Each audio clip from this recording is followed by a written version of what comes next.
Welcome to the Salmon Runs YouTube. Enjoy the video.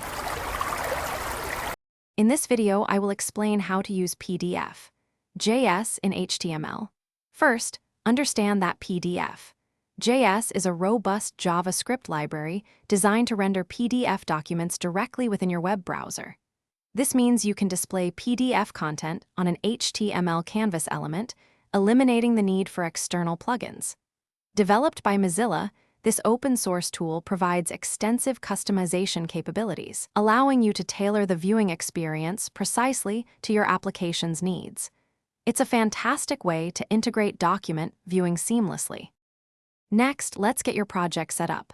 You'll want to start by downloading the latest stable release of the pdfjs library. Once you have the files, include both the pdfjs and pdfworker.js scripts in your HTML document. These two files are crucial for the library to function correctly. Finally, create a dedicated HTML canvas element. This canvas will serve as the display area where your PDF document pages will be rendered for users to view. Now let's load and render a PDF.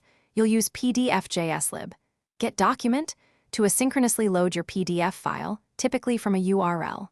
Once the document is loaded, you'll get a PDF document object. From this object, you can retrieve any specific page, for example, page number 1. Finally, render that selected page onto your designated HTML canvas element. This process involves setting the viewport and drawing the page content, making the PDF visible to your users. Finally, let's explore customization and interaction.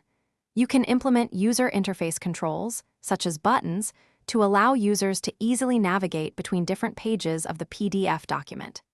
Additionally, adjust the rendering scale to provide zoom functionality, letting users view content up close or see the full page.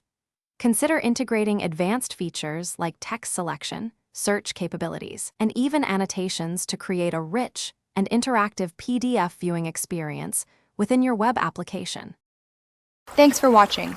Consider subscribing if we helped you.